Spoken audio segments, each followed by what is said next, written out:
Nagaanii faraarri waaqaatiif haa ta'u, gooftaan ulaa bantii waaqaa banee jireenya ta'e. Yesuus Kiristoosidhaaf galanni guddaan haa ta'u.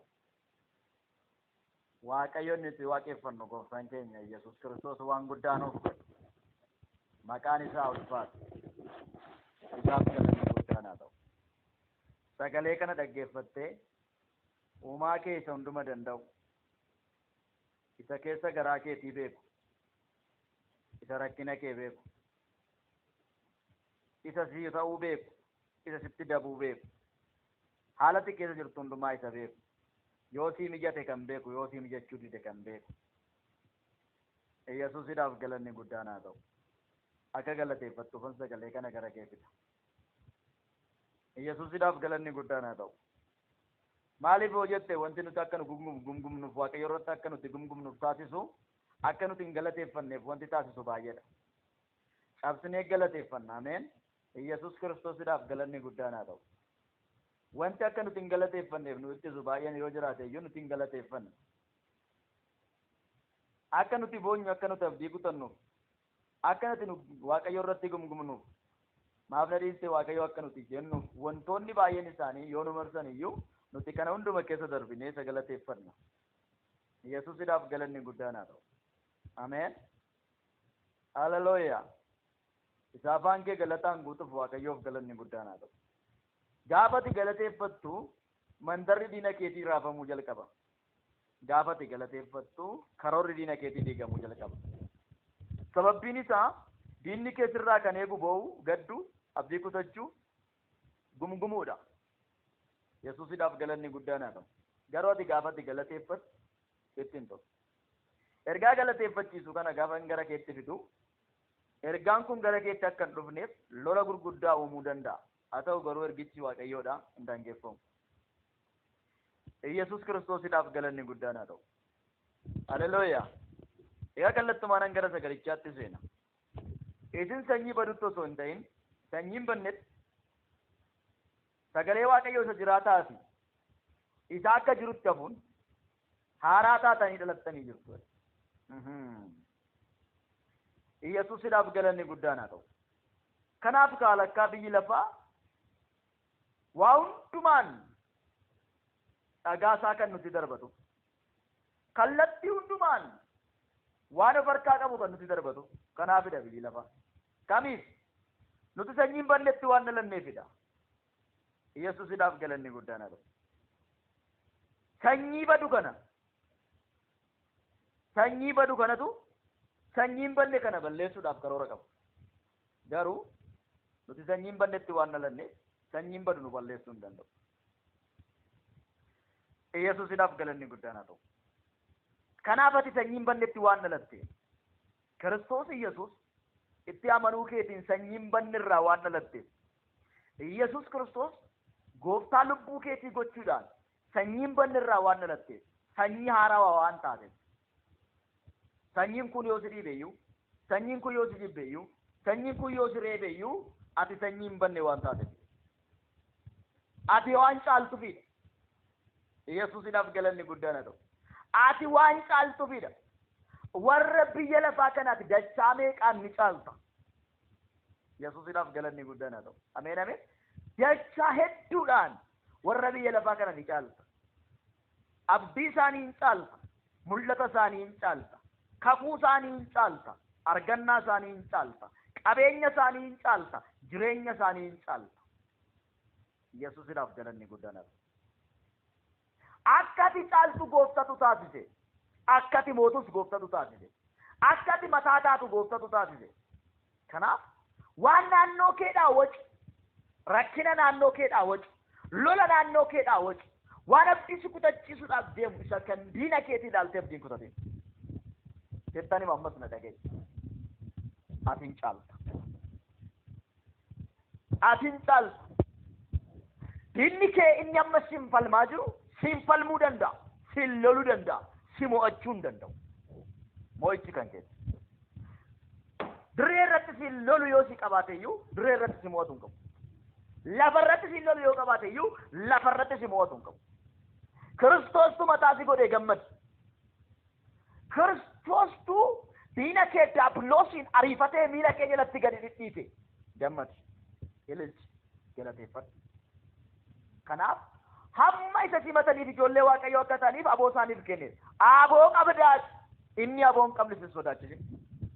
Biyyi lafaa inni aboo hin qabne. Seexanni inni aboo hin qabne inni aboon harkaa fuudhan. Rakkinni inni aboo hin qabne inni aboon harkaa fuudhan. Yesuusinaaf galanni guddaan sin sodaachisin. Amma aboon harka kee keessa jira. Yesuusinaaf galanni guddaan haa ta'u. Angoon kan keeti amma. Angoon mucummaa kan keeti. Angoon moo'uu kan keeti. Angoon mataa ta'uu kan keeti. Angoon jiraachuu kan keeti. Haaleluyyaa. Yesuusinaaf galanni guddaan haa ta'u. Ati angoo situ farkaa qabate. Bofaa fi torban qabaa akka dhidhiittu yookaan angoo seexanaa hundumaa irraa akka hijjattuuf Kiristoos mootii si taasiseera. Seexana irratti mootitu si. Angoon siif kennameera. Aboon siif laatameera. Waan siif kenname baay'ee isaa lakkoofsee akka galateeffattuun barbaadan. Yesuus Kiristoosiidhaaf galanni guddaan haa ta'u. Waan dhabde muraasa laaltee hin gaddi. Waan siif kenname baay'ee qabdaa. Kan sirraa hin fudhatamne. Yesuusiidhaaf galanni guddaan haa ta'u. Tarii wanti ati dhabde waan har'a mul'atee boru badu ta'uu danda'a. Garuu wanti ati argatte wanti jalaan fudhatamne kan bara baraati. Ilma Waaqayyoo Yesuus Kiristoosin qabaachuun kee mucaa Waaqayyoo si taasiseera gammadi. Dhaaltuu si taasiseera gammadi. Mootuu taateertaa gammadi. Caalmaa qabdaa gammadi. Ni mootaa gammadi. Ni caaltaa gammadi. Mataa taataa gammadi. Dura taataa gammadi. Hallelujah. Yesuusinaaf galanni guddaan haa ta'u. Maayyaa daamaayyaa. Leebaarraa laafaa diyaabos. Hallelujah. Gammadi. Ililchi. Faarfadhu. Galateeffadhu. Hamma isa simataniif ijoollee Waaqayyoo akka ta'anii aboo isaaniif kennee isaanis warra maqaa isaatti amananidha. Isaan kun Waaqayyootti dhalatanii malee dhiigatti yookiis fedha foonitti yookiis fedha dhiigatti hin dhalanne. Hallelujah. Waaqayyootti waan dhalatteef gammadi. Sanyii badurraa midhatti sanyiin bal'arraa sagalee Waaqayyootiin Waaqayyoorraa deebitee lammaffaa waan dhalatteef dhaloota haarawa waan taateef gammadi. Yesuusiidhaaf galanni guddaan haa ta'u. Gammadi. Abdii guddaa qabdaa gammadi. Waan caaluu si eegaa gammadi. Ulfina caaluu si eegaa gammadi. Hallelujah. Yesuus Kiristoosiidhaaf galanni guddaan haa ta'u. Ergana gammaatti dubbisaa ture. Tokkoffaa Phexros 3:23. Tokkoffaa Phexros 1:23. Wangeela Yohaannis boqonnaa 1:12-13. Faarsaa Daawit 107 irratti akkas jedha. Rakkina isaanii keessatti gara Waaqayyootti iyyatan yommus inni muddama isaanii keessaa isaan hin gargaara. Yommus inni muddama isaanii keessatti isaan gargaara. Rakkina keessa dhaabatanii gara Waaqayyootti iyyatan. Eenyu? Ijoollee Waaqayyoodha. Eenyu? Warri mo'an kun. Eenyu? Warri saba Waaqaa ta'an kun. Dhageessa. Iyyi kee takkaadhaan Waaqayyoo biratti dhaga'ama. Maaliif jennaan mucaa Waaqayyoo taati waan taateef. Fagoon jirtu dhiyaatteerta. Mana isaa keessa jirta. Yesuusiidhaaf galanni guddaan haa ta'u. Ameen ameen. Hallelujah. Iyyi kee takkaadhaan Waaqayyoo biratti siif dhaga'ama.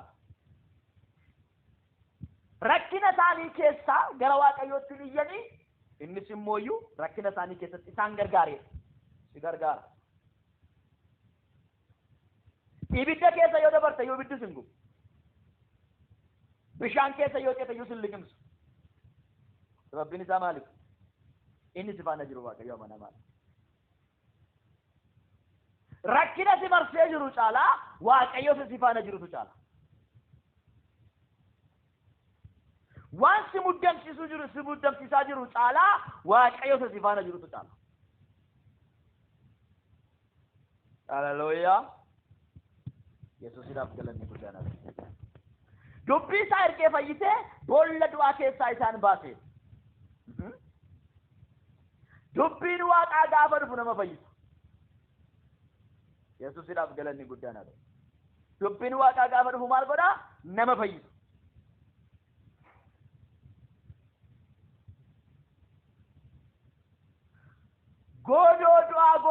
rakkinaa keessa yoo jiraanne immoo achi keessaa butee nu baasa. Dubbii isaa argee fayyisee boolla du'aa keessaa isaan baase. Sagalee waaqaa kuni Waaqayyo biraa ba'ee akkasumaan hin hafu. Akka bokkaan lafa irratti yommuu roobu lafa jiisee biqilaa lafa keessaa baasu. Sagaleen Waaqayyoo kunis nama bira gaafa dhufu gara namootatti gaafa ergamu Waaqayyo biraa ba'ee namoota bira dhufee akkasumaan hin deebisu.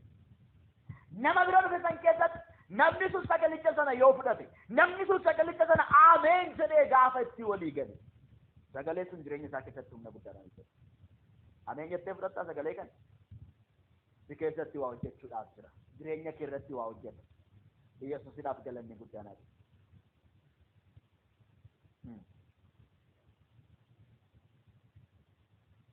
Akkas jedhe ka faarsaa Daawit 107:21 irratti.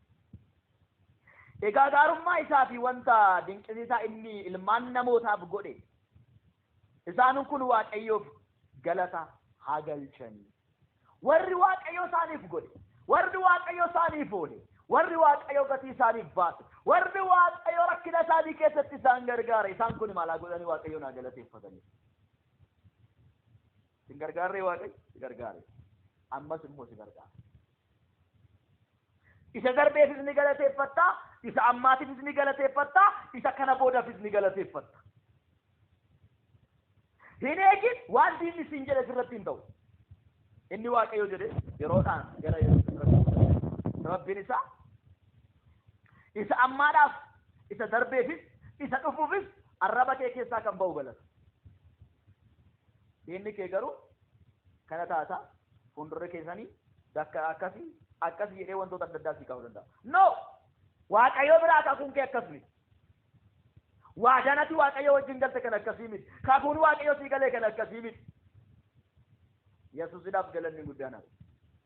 Waaqayyo Abrahaamin ilma siifan kenna gaafa jedhu Saaraa keessan immoo iyyuu jala isaa dhufee ani ilma godhachuu hin danda'u gara gaarseenitti jedhe. Hin dhagayin Abrahaam akka dhagayaaf hin dhagayin. Gufannaan Abrahaam kan sii barreeffame, kufaatiin Abrahaam kan sii barreeffame, dogongorri Abrahaam kan sii barreeffame, deebistee akka dogongortuuf osoo hin taane akka hin dogongorreef.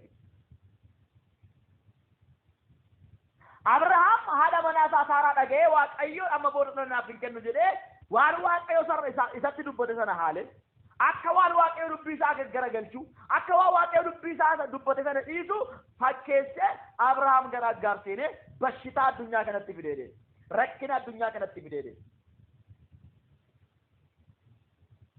Abrahaam akka dogongoree hin dogongori. Wanti Waaqayyo siin jedhe oolee bula malee karaatti nama. Waggaa 24 lakkoofsisee 25 irratti Ishaaq namni jedhamu gara addunyaa kana kolfaa ta'e manni isaa. Waaqayyo guyyaa tokko si kofalchiisuudhaaf guyyaa baay'ee gadduu dandeessa, boo'uu dandeessa. Gaaf tokko garuu hin kofalta. Kolfi keenni gaafa tokko kan bara baraa ta'e itti fufa. Abrahaam waggaa 25 yoo boo'e yoo gadde iyyuu kolfi guyyaa tokkichaa Ishaaq bara isaatti dhalate irraa kan ka'e hamma har'aatti Abrahaam kolfuutti jira. Waggoota daangaa hin qabneef Abrahaam kolfuutti jira. Gammaduutti jira. Waggaa 25 booddee ni hafe rakkinni isaa. Boo'ichi isaa waggaa 25 booddee ni hafe. Boo'uun daangaa qaba. Gadduun daangaa qaba. Gammachuun ati Waaqayyo irraa argattu garuu kan daangaa hin qabnedha. Nagaan ati Waaqayyo irraa argattu garuu kan daangaa hin qabnedha. Jireenya ati Waaqayyo irraa argattu garuu kan daangaa hin qabnedha. Ulfinni ati Waaqayyo irraa argattu garuu kan daangaa hin qabnedha. Kanaaf Yesuusiidhaaf galanni guddaadha ta'u. Waan amma sirratti ta'u laaltee hamsiin godhatu gammadii malee aarsaa galataa dhiyeessanii ililleedhanis gochaa isaa hundumaa haa himanii. Yesuusiidhaaf galanni guddaadha ta'u. Aarsaa galataa dhiyeessanii galata dhiyeessanii ililleedhanis gochaa isaa haa himanii. Galateeffachuudhaaf irraa bara baraan rakkinni keenya yeroodhaaf, dhiphinni keenya yeroodhaaf, boo'ichi keenya yeroodhaaf, cabni keenya yeroodhaaf. Rakkina isaanii keessatti gara Waaqayyootti iyyanii yommus inni muddama isaanii keessatti isaan gargaare. Qilleensa jabaa sanas gab godhe daagalaanaa sanas caluma jedhee waa inni gab jedheef gammadanii gooftichaaf gara fuula gooftichis gara buufata markabaa isaanii bira ga'uudhaaf hawwanitti isaan geesse. Yesuusidhaaf galanni guddaa. Rakkinni isaan raasaa ture suni waan gab jedhee ni gammadanii. Gammadanii bitaa waan achi taphatti fakkaatin gooftaanis jedha lafa isaan ga'uudhaaf jiran lafa isaan dhaquudhaaf jiran isaan geesse. Waaqayyo lafa siin jedhee osoo siin ga'in garaatti waan sitti fakkaatin. Waaqayyo waan siin jedhee sana osoo siin xumurii kan dhiisutti fakkaatin. Anamma siyoo isaan jiran akkasitti fakkaatee jira yoo ta'e dogongorteer siyoo isaan jiran. Yesuusidhaaf galanni guddana. Dhugaa jirtuun sitti maa jira? Macaafa Waaqayyooti kana sitti haasa'aa jiru.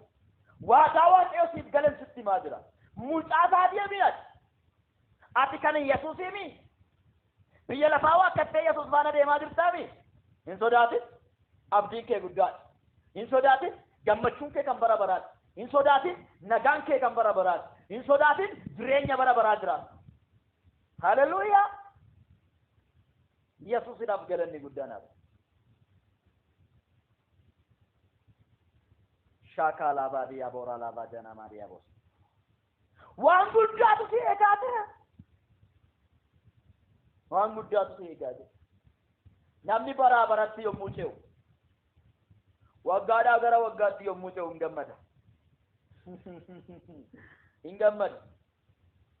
Baraa baratti yommuu ce'u waggaadhaa gara waggaatti yommuu ce'anii mana isaanii ni haaressu, teessoo isaanii haaressu, maaloo isaanii haaressu, ni haaressu. Kanatti gammadu isaan. Kennaa adda addaa walii kennu. Kanatti gammadu isaan. Waan tokko sitti hima. Dhaga'i. Yesuusidhaaf galanni guddana. Ati kan gammaddu baraa baratti ce'uu kee osoo hin taane kan gammaddu dukkana keessaa ifatti ce'uu kee. Yesuusidhaaf galanni guddana. Jireenya bara baraa argachuu kee. Dhaaltuu mootummaa Waaqayyoo ta'uu kee. Biyya lafaa keessaa gara mootummaa Waaqayyootti darbuu kee. Kun si gammachiisuu qaba. Yesuusidhaaf galanni guddana. Ameen. Kun si gammachiisuu qaba. Kun si gammachiisuu qaba. Namarraa waan tokko eegdee dhabuu dandeessa. Waaqayyo irraa garuu eegdee hin dhabu. Yeroo qaba wanti isaa mara. Yeroo eega wanti isaa mara. Kanaaf guyyaan koo hin dhufa. Narraas hin diina koo jedhin. Yesuusidhaaf galanni guddana ta'u. Obsi yeroon hin dhufa. Obsi guyyaan hin dhufa. Mootiin harka lafaa si dhufa. Barri boo'icha kee hin hafa. Obsi guyyaan hin dhufa. Obsi yeroon hin dhufa. Mootiin humna lafaa si dhufa. Barri boo'icha kee hin hafa. Ittiin fufu jechuudha. Daangaa qaba wanti barsiisa. Kan daangaa hin qabne gammachuu keedha. Kan daangaa hin qabne nagaatti argattuudha. Kan daangaa hin qabne jireenyatti Kiristoos irraa argattuudha. Yesuusidhaaf galanni guddaan haa ta'u. Kan daangaa hin qabnu badhaasatti badhaafamteedha. Yesuus Kiristoosidhaaf galanni guddaan haa ta'u. Ameen. Yaa abbaa galanni guddaan siif haa ta'u. Sagalee kanaan anas waan na jajjabeessite. Sagalee kanaan anas waan na ijaarte. Sagalee kanaan anas waan na kaaste. Teessoo kee irratti galanni guddaan siif haa ta'u. Ameen. Dubbiin kee kun dhugaadha.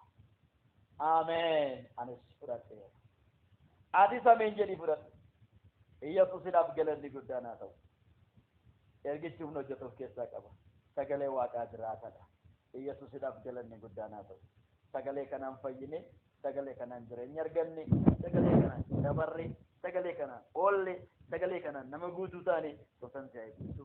eebbifamii ayyaanni waaqaa siif haa baay'atu itti eebbifamii itti fayyistii kamii qopheessa eebbisu eebbaaf ta'ii maqaa yesuus